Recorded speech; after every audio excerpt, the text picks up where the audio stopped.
Hi guys, good morning. Magang nang malengke si nanay.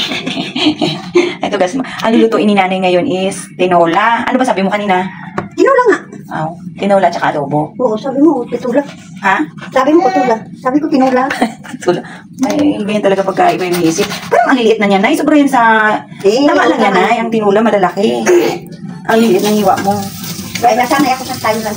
Na maliit ko. Hinugasan na nga po ni nanay ito yung mga lulutuin at alam nyo ba na puro chicken yata kami ngayon, pero okay lang yan, at least meron kaming ulam. At ayan, ito po yung aming tinola, para po yan kay Yayam kasi may sabaw yan siya guys, at syempre nga tag-ulan, gusto namin kumain ngayon ng adobo, kaya yan, hinugasan na nga po ni nanay yung pang tinola na para kay Yayam, at hindi rin namin makakalimutan ito yung pang adobo. Ito lang po yung aming binili ngayon. Yung chicken ng manok na gagawin lang naman naming adobo. Ang gusto ko nga po sana ay chicken skin. Masarap po kasi siya prituhin, malutong, masarap papakain. So lang guys, sabi nga doon sa tindahan, iwala daw po. So ito na lang, tiis na lang dito.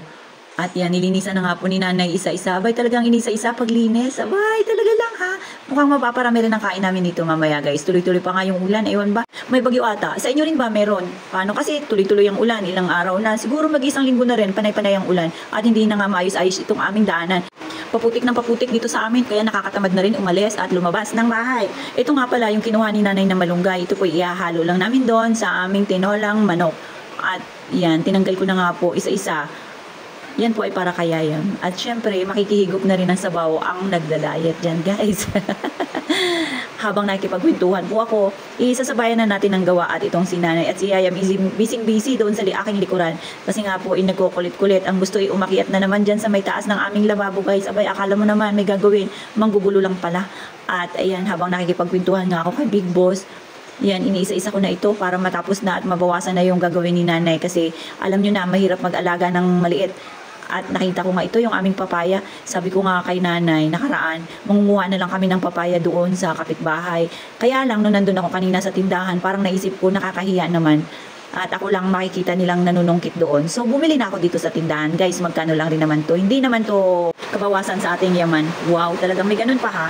At ayan nga po, isa lang po yan yung ating binili kasi medyo malaki na rin yan, saktong-sakto na yan sa ating lulutuin ngayon. Masarap talaga maghigop ng sabaw ngayong tag-ulan guys, alam nyo yun. Yung tipong pa-relax-relax ka lang, paupo-upo at pahiga-higa. At dahil nga sa sobrang lamig ng panahon, ayan, kukuha ka na lang ng sabaw at iyong hihigupin. Abay, talaga naman. So, magbangon na kayo dyan, bangon-bangon na magluto na ng may sabaw. Nagkataon naman at Saturday pa lang ngayon, abay, talaga naman, mapapasarap ang tulog natin. Malamang, yung iba dyan, isinusulit ang kanilang weekend. Sana all na lang, dahil ako, hindi ako po pwedeng gumising ng tanghali, mapaulan man, mapabagyo, etc. Kailangan maaga tayong gigising dahil meron tayong nilulutuan na baby. Hindi siya po pwedeng magutuman guys. Nagkataon na nandito rin si Big Boss kaya kailangan talagang baga tayong gigising. Ito na po pala ang ating tinola. Malapit na siyang maluto. Kita nyo naman kumukulo na. Dito nga lang po ako nagluto sa labas. Dito sa aming dirty kitchen na kahit na umuulan, hindi namin iniindayan makapagluto lang ng masarap na ulam para sa aming little boy. At yan guys, talagang sarap na ako. Tingin pa lang yung ulam na. Nilagyan ko nga lang po yan ng malunggay at papaya. Hindi ko na nilagyan ng sili kasi si Yayam ang kakain. Malapit ko na rin ihanguin at ayan nga po, tingnan nyo, makulimlim ang panahon natin dito sa ating kapaligiran. At kita nyo, di ba, ang ating kalangitan ay talagang nakasimangot pa rin, talagang nagbabadya pa rin ang malakas na ulan. Sinunod ko na nga pong luto, ito yung ating adobong manok, leeg ng manok, guys. Kanina pa po ako nagugutom, kailangan imaluto na ito, hoy. Kaya dito ko na yan siya niluto para tuloy-tuloy yung ating apoy at malakas na apoy.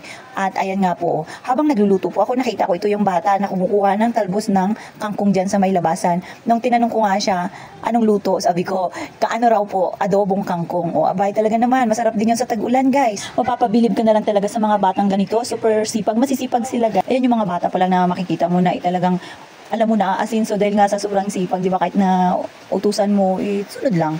Ito na nga po pala yung ating adobo, leeg ng manok. Nilagyan ko nga lang po yan siya ng konting sili. Ayan, pinisa-pisa ko na yung ating sili dyan. Siguro mga 4 lang yan kasi hindi naman din kakain si Yayam yan. Pwede niya yan guys. Tapos, konting suka, talagang yung parang hindi ka mananawa guys. At nilagyan ko na rin ng konting sugar. Talagang konti-konti lang. Talagang sinasakto lang natin na matimpla natin yung lasa. Sasarapan na natin. Yan na nga lang. Hindi pa natin sarapan. Di ba guys?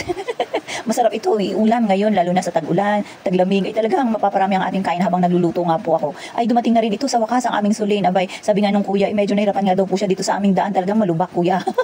Sorry na lang dahil ganyan po talaga pag nagnenegosyo. Kahit na anong hirap, talagang go, go, go lang. Lahat gagawin, di ba? Para sa family, sa pamilya.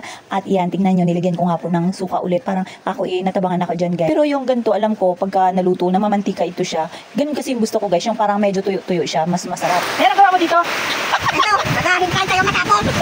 Magpapatunay ka sa ulan. Grabe ulan dito, guys. Lakas! Ang lakas, lakas, lakas. Baha na naman tayo. Itong si nanay naman, guys, abay, bumaba na dito sa akin. Siguro itapos na yung kanyang mga gawaing bahay sa itaas. Kaya nandito na siya, nakikiusi sana sa aking ginagawa. Rain, rain, go away. Paano yun, be? Rain, rain, go away. Come again another day. Naku, kahit umuulan talaga, lalabas at lalabas. Oo, gusto niya. Siya mismo yung kumuha niyan dun sa, lagayan. So, ayaw niya ng ganun, dad, yung may ilaw-ilaw yaw niya. Yung una namin nabili. Ganyan po talaga ang gusto ng aming yayam at kita nyo naman po kahit na umulan, dito na kami lahat sa baba talaga naman. Nag-away pa nga yan dyan guys sila ni nanay kasi itong si yayam ay gustong-gustong kunin ito yung payong na malaki at yan pinabayaan na nga lang ni nanay kasi iniiyakan niya ng gusto. Abay talaga naman gusto niya siya ang masusunod. Yung time na yan, medyo kumikidlat nga po. Sabi ko kay nanay, umakyat na lang sila kasi nakakatakot baka mamaya itamaan kami. At yan guys, tingnan nyo nga po, napakalakas ng hangin, di ba? O, pati yung payong namin na nakalagay yan dyan, talagang as in nililipad dyan ng hangin guys, nakakatakot. Kaya naalala ko tuloy yung mga nakaraang bagyo, yung audit guys, as in dapa lahat yung aming mga bako dito. So, paano ba yan guys? Kita-kits ulit tayo sa susunod na video. Bye-bye po!